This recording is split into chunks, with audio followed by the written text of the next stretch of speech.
I'm going to be sharing how I brought some pattern paper to life using colored pencils. Hey everyone, it's Joy here and welcome to my channel.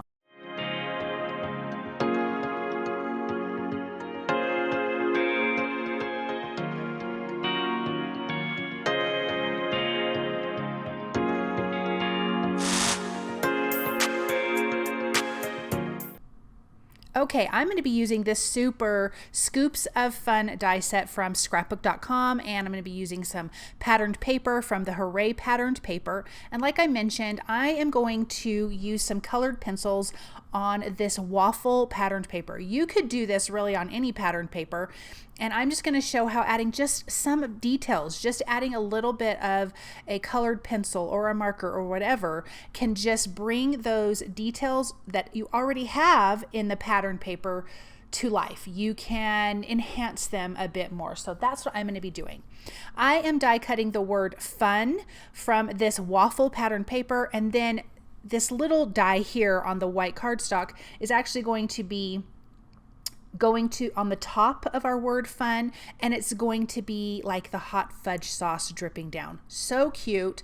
So I'm just going to die cut these first. I'm going to do a little bit of ink blending on this die cut here that I'm working on, and I am using Distress Oxide ink in Walnut stain, and then I'm going to set that aside because we are going to do something else to this at the end of the video.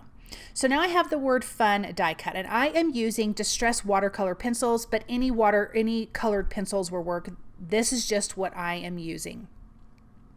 So this is a walnut stain, sorry guys, this is walnut stain, and as you can see, the pattern paper already has some little shadow areas. So really I'm just kind of following along with what's already here. I want to enhance it, I want to make it darker, I want to make it a little more 3D, I want it to pop more. This is already darling pattern paper, but I want to take it a step further.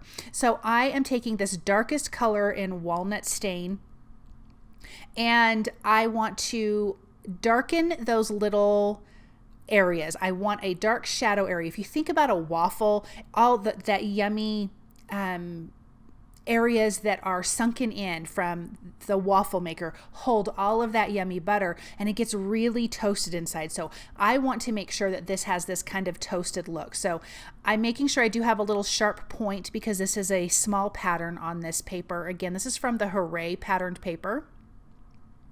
And I am just following along 2 to 3 sides, giving it that darker color. Then I believe this is Gathered Twigs, and I'm going right next to where I colored already, and I'm going with a little bit of a lighter hand, bringing that color kind of further into the center away from those edges, if that makes sense. And as you can see, even adding this next color is making those little squares look deeper and further away. So I love coloring waffle images. I don't know why it's so fun. I have a video from forever ago that I did for Honeybee Stamps that I colored waffles, and I just think it's so much fun. Then I'm taking Antique Linen, and I'm actually coloring on the outside next to the lines, not inside the square, next to it. And it's kind of hard to see on camera, but in person you can see it. It's just adding a little something extra. It's kind of softening the lines and the edges. And it is super, super cute. I think I was showing my son there really quick. Sorry about that, guys. But look at the difference between these two, the colored one and the not colored one. Super cute. Super simple technique, you guys. Again, you can use any kind of colored pencils to do this. I think you could even probably do it with markers, but I think colored pencils would be your better choice. Then I have a little bit of walnut stain on my blender tool here, and I'm just adding a little tiny bit to the edges just to give them a bit of a toasty look, but I don't want it to look ink blended, if that makes sense. But look at how different that stands out now by adding just a little bit of colored pencils. I think this is a real fun technique, and I can't wait to start doing it on some other images on pattern paper. I just need to remember to do it. This one was, I'm like, oh, I need to color this more. So I need to remember to do that on other pattern paper. Okay, now that that's done, I want to adhere what's going to be like the hot fudge dripping down. or it could be the ice cream dripping down. In my world, it's hot fudge of how I'm going to put this together. It's kind of like that. So I'm going to place these down with some liquid glue at the tops of my letters. I think this is such a fun die set, you guys. As soon as I saw it, I was like, I so need to have that. And I was so thankful. And I want to say thank you to scrapbook.com because they sent it to me to play with. And so I just love it. I think it's darling. Totally perfect for the upcoming summer to have this fun kind of ice cream die set. Okay, so I have those glued on. And now I want to die cut the sentiment. This says your scoops of fun. I love that it's on a curve. I'm going to die cut the sentiment from black cardstock, mixed media black cardstock, and then the shadow from white mixed media cardstock. I die cut the black twice because if you guys know anything about me, I love dimension. And so when you glue 2 or 3 or 4 layers of sentiments together, you're going to get a really chunky sentiment, and I love that. I only did it twice because this mixed media cardstock is really thick, which I love that. I love a good thick cardstock. So I only need to do this twice. If you're using a thinner cardstock, do it multiple times. It's almost going to resemble like chipboard in a way by the look of it.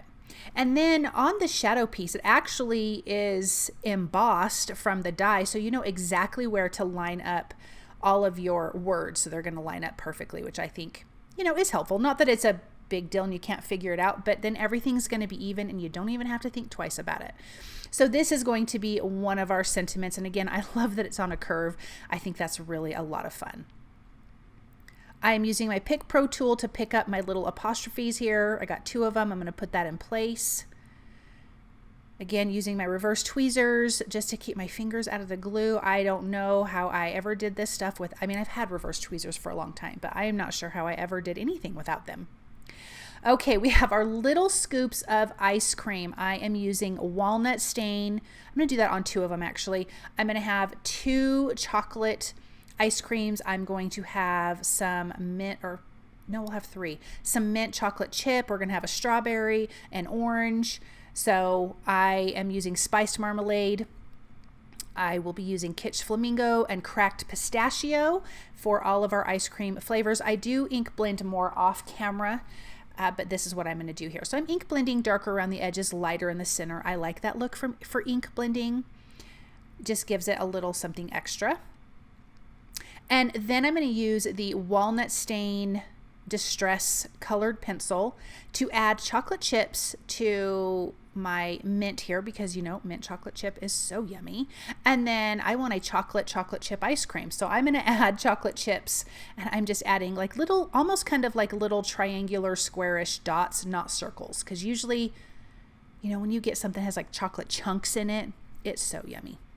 Anyways, you guys, let me know in the comment what is your favorite ice cream or ice cream blend. I love chocolate peanut butter ice cream. It's like chocolate with peanut butter in it, and I love coconut ice cream. So that's my favorite. So you guys let me know what your favorite is. Okay, I have die cut these little ice cream cups from the Scoops of Fun using the Hooray patterned paper, and I'm going to adhere 2 ice creams scoops in the front, and I'm actually going to be tucking this down in, and I had extra ice cream scoops, and I thought I need to put a 3rd one behind so it looks like the waffle cone is sitting in. Now I will get to that in a minute. I needed some cherries for my cherries on top.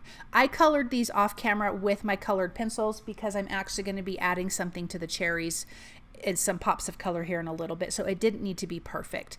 But I searched my stash of scrapbook.com stuff, and this is from the Valentine die set. It has these tiny cherries. It's perfect for this. I was so happy that I found this because I'm like, this needs to have some cherries. So in my world, when you go to some of those really fun ice cream shops and they just put all kinds of things on, I'm picturing, you have your scoops of ice cream, you have your cherry, you have your fudge sauce. And then if you don't get it in a cone, I usually get it in a cup. Like you could have broken pieces of waffle cone kind of stuck on top, and it's just yummy. That's how I'm picturing this. So that's why it'll make sense when I'm tucking in my waffle cone words. It's going to be like waffle cone pieces on the top. So, oh, you know what? I'm so sorry. I added the scoop behind and tucked in my letters. I think I didn't, maybe I didn't record that, so I apologize. So I just added another scoop of ice cream in the back, tucked my letter in with glue, and then now I'm going to just put my cherries on top. I apologize about that, guys. I totally thought I recorded that, but I guess I did not. And I kind of put the words in at a fun angle, each of the letters at a fun angle, so it just felt a bit more playful. So now we have our ice cream cups with 3 scoops of ice cream, our chocolate fudge, and our waffle cones tucked in, and then we're topping it off with our cute little cherries here. Let's add some foam adhesive behind the Your Scoops of sentiment, and I'm going to put this on top. Now that paper in the background is from the Pastel Glossy cardstock, and it kind of reminded me of the color of waffle cones, and it's glossy, so it's kind of fun that way. I thought that would be a great backdrop, and I used the nested wavy rectangles to die cut that. I used the largest one, and through the little waviness on the side, we're able to see the patterned paper. I'm adding some foam adhesive behind my sentiments here. I am so sorry. I'm probably talking with somebody there, my husband or my son, one of the two. And then I'm going to add foam adhesive on the other 2. The first one I laid down, I did 1 millimeter foam adhesive, and on these 2 I am going to do 2 millimeter foam adhesive, and I'm also going to place them down a little lower, so they are going to be more in the front. I thought that would be a different fun way to give it some dimension as well. So 2 different kinds of foam adhesive. You guys know I love my foam adhesive, and I love it from scrapbook.com. How cute is this? And we still have some more things to go, so definitely hang on, because we got to make this shiny. So I am using Rudolph red pops of color to put onto the cherry. So this is going to be shiny, and I didn't do it perfectly. Like, it's a little bit bumpy, but I don't mind that. If you don't want it to be bumpy, just put your pops of color right in the center and squeeze till it kind of fills up that die cut. But I wanted to make sure I didn't get too much on, I didn't want it to drip off, which I did on one of the letters.